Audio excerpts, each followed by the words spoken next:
subscribe, and ring that little bell. Ring the little bell so you're notified when new videos drop. And actually, this is the second time I recorded this review. It's the second time I recorded it because I actually watched this movie again last night. I wanted to just check out a little bit of it. Sucked me right in. Ooh, normally that's a happy day for me.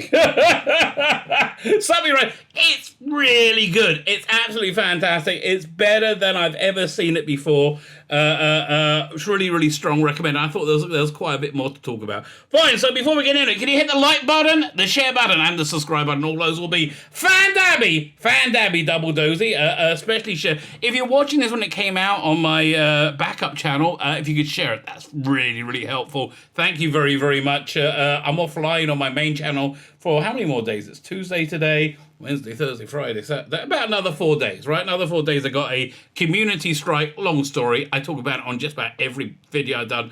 I just can't talk about it anymore. It's just. But anyway, I'm back on Saturday, so that's probably when around there when I'm going to start posting all this backlog of stuff. Fine. Like, share, subscribe, comment. Let me know what you think. Sign up to my Substack, which is my email newsletter. Good way of staying in contact. If you want to be really, really crazy, sign up to my paid Substack, and I'll be happy. Thank you very much. So like, share, subscribe, comment, Substack, all those things are freaking awesome. Thank you very much. You know what else is freaking awesome?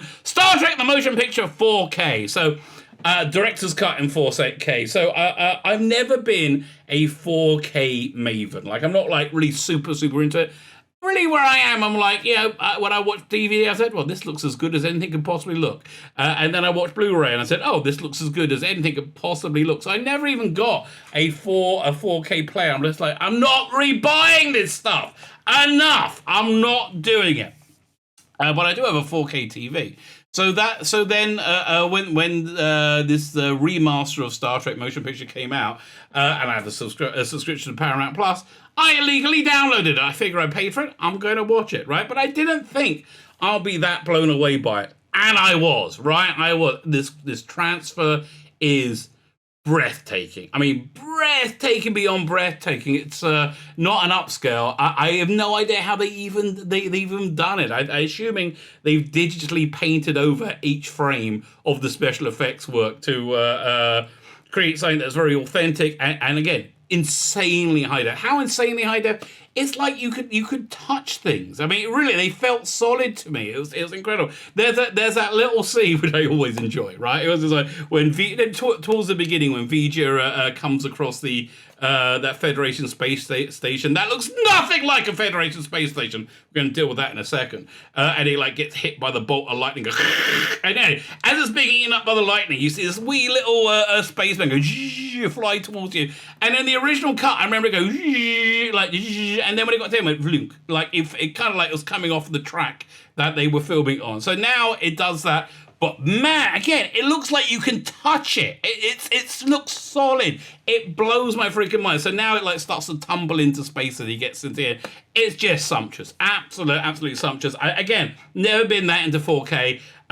This was just out of there, completely out of there. But let's talk about the movie as a holistic experience, because this is a very different Star Trek. I think it's fair to say. I think it's a very different Star Trek than any other Star Trek. Why is this Star Trek different from all others?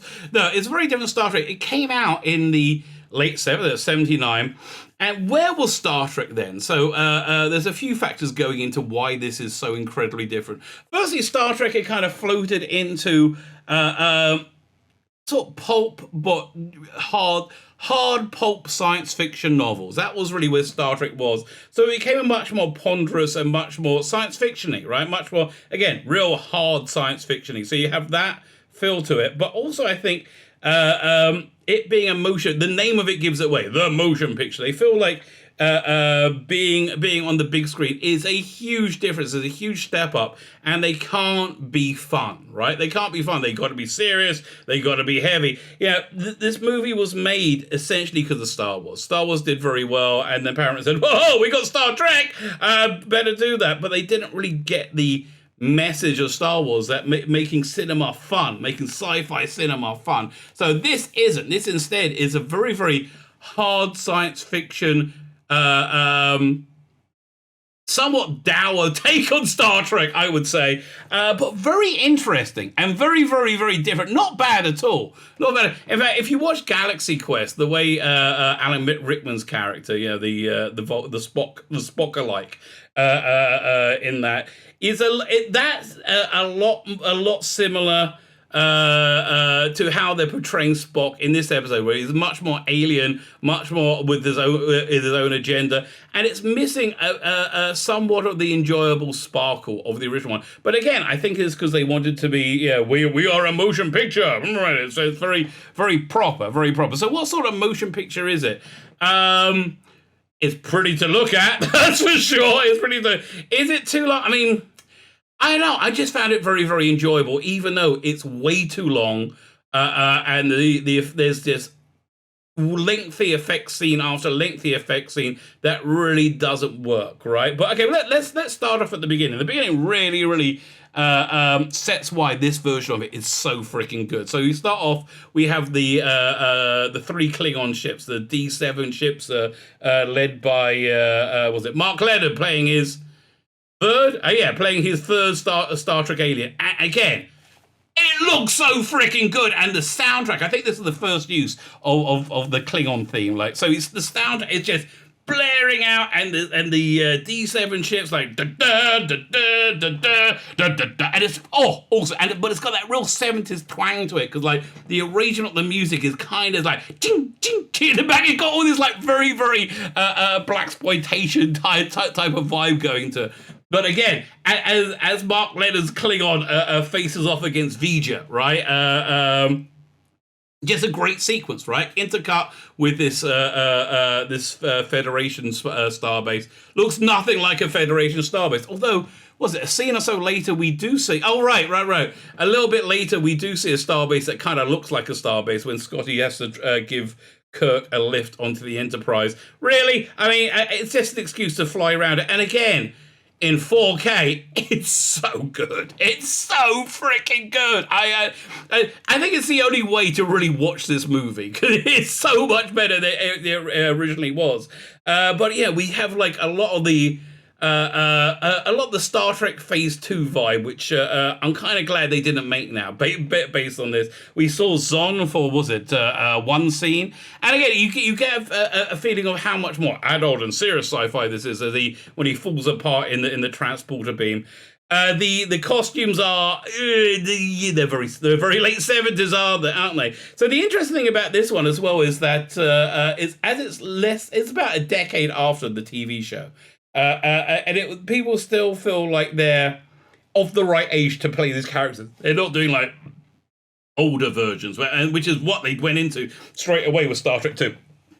And oh boy, I hope they put out a 4K like this. Oh my god, it's so good. You get this more adult nature. They have Spock's scenes on Vulcan are, again, breathtaking. I mean, you didn't see this in the original because they didn't have the time or budget, but now you see all these huge Vulcan statues, on when he's getting the Kolinar, and he rejects the Kolinar. And I do like the ambiguous nature that Spock has with the crew. Like, is he on their side? Is he not on their side? It's an interesting thing. For me, the standout of this movie, though, isn't one of the original cast. It's Decker. Decker is the only character that really has that bit of life and swagger to it that Kirk used to have, right? He has that energy to him, and he's very, very, very good. Can the same be said of what's the name, the Lieutenant Alia, or the Vija probe, who seemed like she really wanted to be probed by Decker. She was a famous model at the time. Just doesn't look that striking to me. And there's this, again, weird sci-fi stuff going on when she like comes onto the bridge and was it Sulu? No, was it Sulu who was like super turned on? No. That would be weird, wouldn't it? That would be very weird. Or was it Chekhov? And they're like, Delta, no. And he's like, and she has this line about my vow of celibacy is on record. Like, what the hell's going on? I remember reading the book. She puts out these pheromones that makes everybody crazy with desire. Okay, something like that. And she's okay. The story is basically the original series story, The Changeling, done with a lot more money, right? A lot more money, and everybody feeling much better about themselves. A honorable mention has to be given to Bones' beard that appears in the 2 or 3 scenes. Worth seeing just for that, especially in 4K. In 4K, you can see a little bird stick out, and then go back in. You can't. But if there was one, you would see. It's really, it was a fun. No, it's not fun. It was a interesting take on Star Trek, which we never saw again. I wouldn't mind seeing more stuff in this universe. Like, it would be interesting if they did like a cartoon based in this universe with this feel, with this like very, very heavy sci-fi feel. And it dealt with basic Star Trek-y values about what is life, what is humanity. Which is something, very, very, very important to Star Trek. I feel, but not in an overly fun manner, right? I mean, if you like Captain Kirk holding both his fists together so he can club a Gorn, this one isn't for you, right? It's not for you. But maybe it's just because I hate the current Star Trek, and I like seeing anything that's real Star Trek, even if it's not the real Star Trek the way I think of it, right? Maybe it's that, but really, absolutely fantastic. Huge recommend. A way of making a film that wasn't that great, that wasn't high on my radar. Something that's really a go-to rewatch. An example of it being, I watched it again last night, right? I just want to see that beginning bit, as I said, with the Klingons. So good. It's so freaking good. And I just got sucked in and I watched like a lot of it. It's really, really, really fun. There's a beauty pass of the Enterprise on the final shot. It's worth the entry alone. It is so good. You can feel like you can touch it, right? So maybe I'm just blown away by 4K after not really knowing it so well. Maybe I just hate the current Star Trek. Or maybe this is really worth your time and really worth your money. So for me, it's a strong recommend. My name is Tzvi Lebetkin, the Rabbi from another planet. Please like, share, and subscribe. And ring the little bell. Ring the little bell so you're notified when new videos drop.